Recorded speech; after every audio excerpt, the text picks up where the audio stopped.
Good afternoon. My name is Nicole Berard, and I am the GT lead teacher for Flex and Gifted and Talented for Spring Hill Elementary School and Highland Park Elementary School. Today you are watching a recorded presentation for the Gifted and Talented Parent Nomination Session, we are going to go over the referrals and screening process today. You will also have access to the English presentation and the Spanish presentation wherever you received access to this video today. And my contact information is at the bottom of your screen today. Again, I service Spring Hill Elementary and Highland Park Elementary. My email is there for you, as well as my website and my phone number where I can best be reached. So just to reiterate again, my name is Nicole Berard. I am the GT lead for Spring Hill and Highland Park. But we also have some wonderful other GT advocates on our campuses. At Spring Hill, our GT advocate is Susan Vandelope. She is our school counselor. And at Highland Park, our GT advocate is Anna Vasquez, who is also our school counselor. They are excellent resources for you if you have any questions about Gifted and Talented. If you are not able to get a hold of me as well, or if you have questions for them, they're pretty easily accessible. So we're going to start off with defining Gifted and Talented and what the state of Texas defines as Gifted and Talented. That's a child or youth who performs at or shows the potential to perform at a remarkably high level of accomplishment when compared to the other same age, experience, or environment as their peers. It's students who exhibit high performance of or capability in an intellectual, creative, or artistic area. Students who possess an unusual capacity for leadership, or students who possess skills in a specific academic field. They excel in that area. I do want to emphasize that it's not necessarily that they have to excel in all areas, that it really is a specific area of focus. They can excel in all areas, but they don't necessarily have to excel in all of them. We also, here in Pflugerville, focus on providing services for the 4 core content areas. So that's ELA or language arts, science, and social studies, and math. One of our big focuses is that not all high achieving students are gifted, and not all gifted students are high achieving. Some students may or may not be performing at a high achieving level for a variety of reasons, such as learning disabilities or a disinterest in content that may not be challenging for them.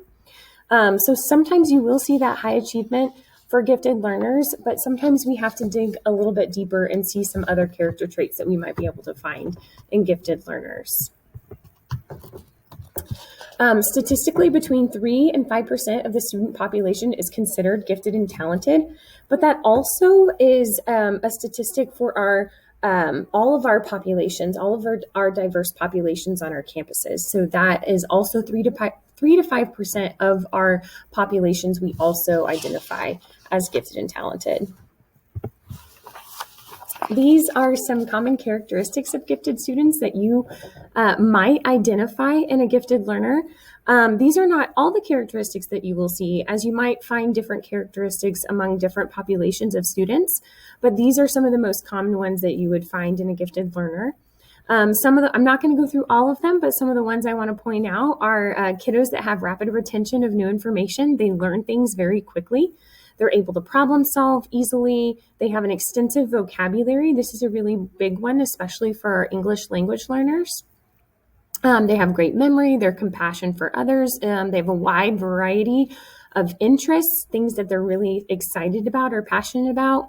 They're outside of the box thinkers. They're curious. They're persistent. They might be really passionate about something and want to focus on that for a really long period of time. They show concern about the world. They can have really different abstract ideas about things. They have sometimes physical or emotional sensitivity, and that's something we really want to keep an eye on in our kiddos. And they have a deep sense of justice and fairness in the world. So we have gifted learners of all populations in PFISD. The gifted character traits of students representing different ethnic, cultural and economic backgrounds are sometimes difficult to spot. So we really want to make sure that we are looking at all characteristics of a gifted learner so that we can best identify those kiddos. Our English language learners are often a population that is hard for us to identify because as they show some common characteristics of GT, they also can show other characteristics of a gifted learner that we really want to make sure that we focus and hone in on. Oftentimes that can be their rapid language acquisition.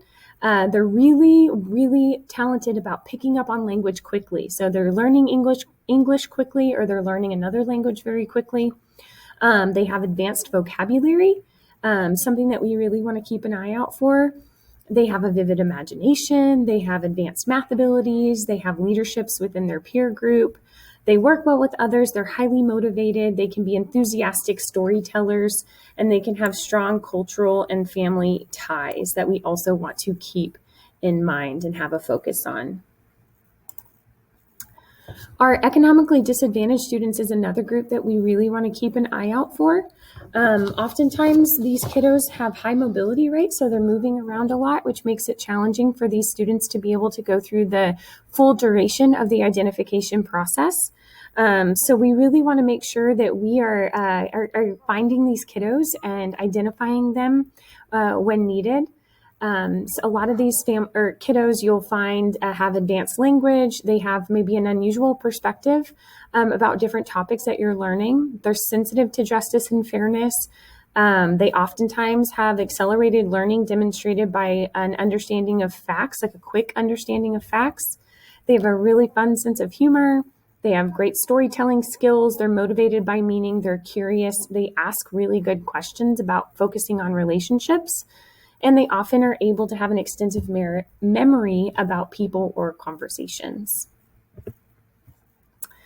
The last population that we really want to focus on are our twice exceptional students, or our 2E students.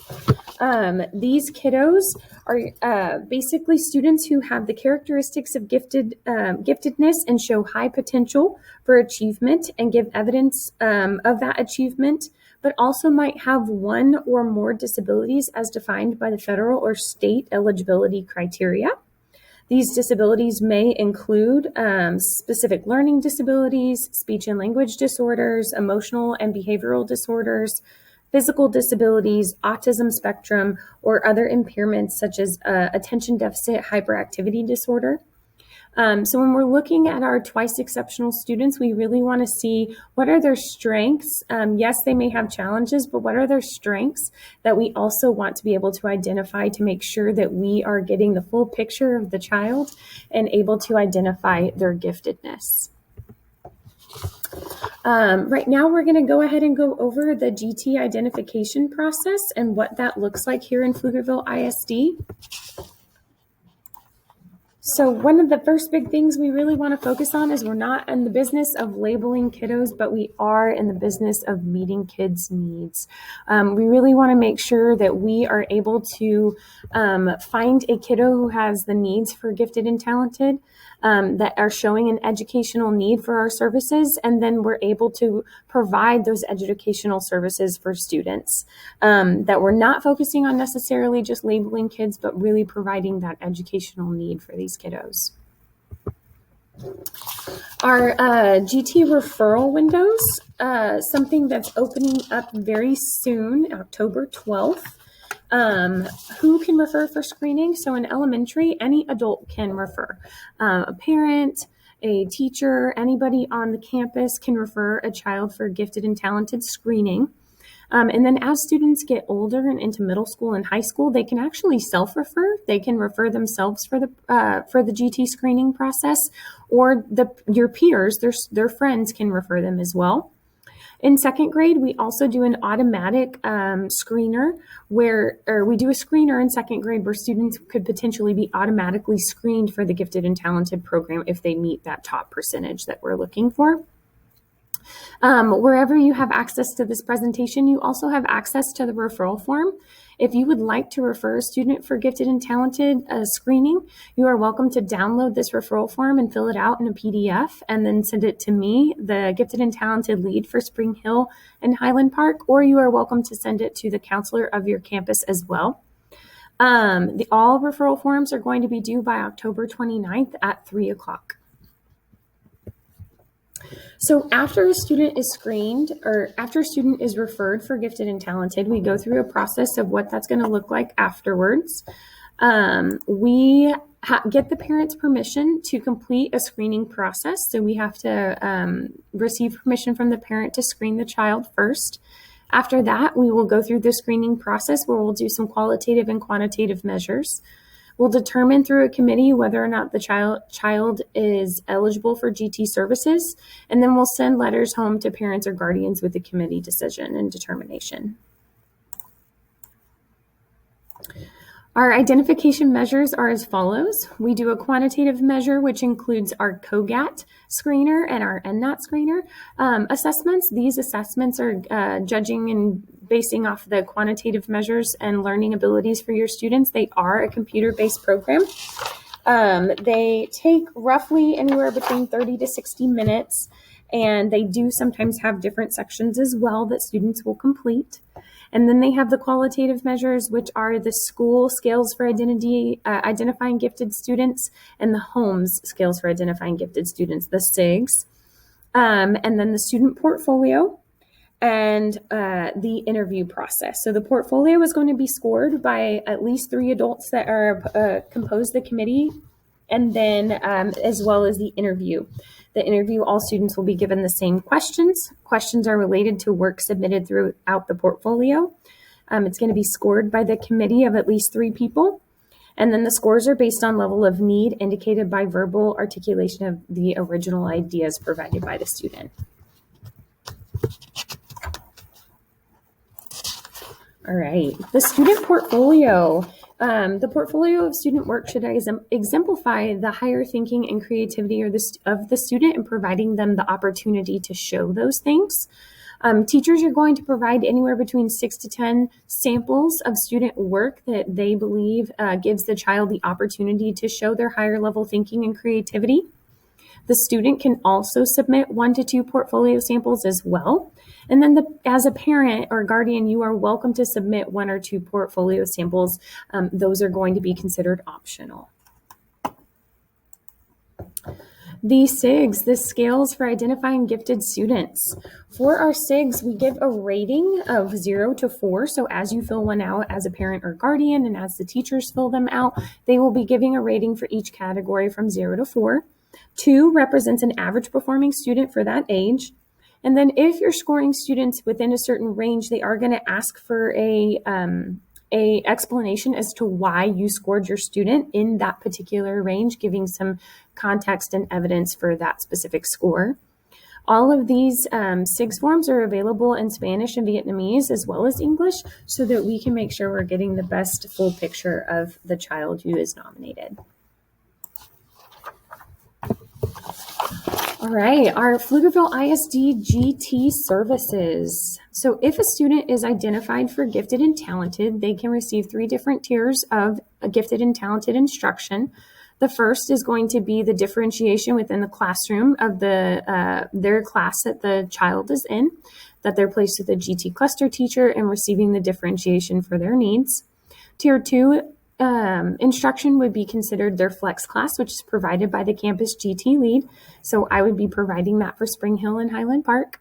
And then your tier 3 would be, if needed, acceleration for a single subject if needed for the child, or if the student qualifies for the Ascend program, then that would be the educational next step for that child.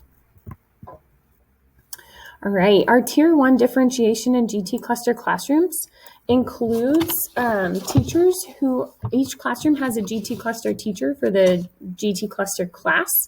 And the teacher is going to be required to have their initial 30-hour training, which they will need to complete by January 1st of the year that they have the students in their room.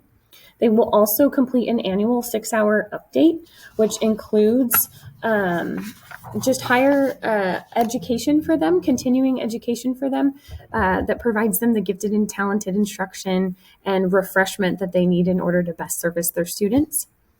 Teachers also differentiate instruction through their content, through their processes, their products, and their environment.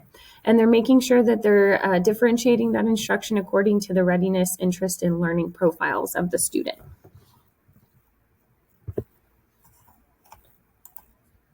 The Tier 2 instruction is provided by the Flex teacher during our Flex class. Students in the Gifted and Talented program are able to participate in the Flex enrichment course. The enrichment service is designed to support the unique needs of gifted and talented students while also providing opportunities for learners to work with other GT-identified students outside of their normal GT cluster classroom. In elementary, it's considered a pull-out service that they would have a couple times a week, led by your GT lead. So I would be servicing those kiddos for Highland Park and for Spring Hill. And then as they get into middle school, Flex is considered an elective that an elective teacher would teach, or they would have a GT advisory time frame where they would have GT services as well, depending on the campus that they attend. So right here is our different Flex units that are provided throughout the year. These are our Tier 2 Flex units for this year. We have enrichment and metacognition, humanities, inquiry and investigation, and STEM. Those are going to be our big 4 units that we are focusing on. Each grade level is focusing on a different depth and complexity icon, where we are going to dive deeper into specific ways of thinking and approaching each of these specific topics. Using all of these depth and complexity icons and these tools, these units are designed to meet the needs of an array of gifted learners to allow 21st century skill development in the areas measured annually by the District Growth Report for GT in grades 1 through 3, and then by GT personal enrichment and academic plans for grades 4 through 8. It also provides opportunities for collaboration among gifted learners, provides opportunities for independent learning, provides helps students connect learning to real-world experiences, and allows for opportunities for students to develop their critical thinking skills. In addition to the Flex courses and the GT cluster classes, Pflugerville ISD also provides enrichment opportunities on their campuses. So these 3 enrichment opportunities, Destination Imagination, Math Pentathlon, and UIL, are all enrichment opportunities that are potentially provided on your student's campus. If you would like more information about these programs, please be on the lookout for these pieces of information in any newsletters sent home or any information sent home by teachers, as these are considered outside of school enrichment opportunities that students can participate in. So there will be signups for those as well. Alrighty, right here we have important dates and the timeline to what to look for when we're thinking about the GT screening and identification process. Our referral window opens October 12th through October 29th. You are able to refer a student until 3 p.m. on October 29th. After that, we will go ahead and send out permission to screen forms so that we can get permission from parents to screen the students who were referred for gifted and talented. The home SIGs will go home, the evaluation forms. The home portfolio items are going to be due on January 7th. And then if a student is, student notifications for kindergarten, if a student is in kindergarten and they are nominated for the Gifted and Talented program, they will receive the notification of the student's results before March 1st, as their services, if they are identified, will begin on March 1st. And then if a student is in 1st grade through 11th grade, they will be notified anywhere between March 21st and April 8th of the committee's decision for the identification of the student who was nominated. And then services would begin in August of 2022. Right here, these are some great online resources for you if you are interested in knowing more about Gifted and Talented or needing any other information. There's the Pflugerville ISD website where you can get some more information about nominations. My website's there as well. I have a parents resource page that's great information about how you can support your gifted learners or what to look for in your gifted learners or in your student who you might think might be gifted. And then we also have the National Association for Gifted Children, and it gives a little bit deeper description about what giftedness is. So that's the end of my presentation. If you have any questions at all, please go ahead and click the link that's on your screen where you can fill out a quick survey to ask questions. I'd be really happy to answer anything that I possibly can. It's up at the top of your screen right now. There should be a link where you can go ahead and ask any questions, and I will get back to you as quickly as I possibly can.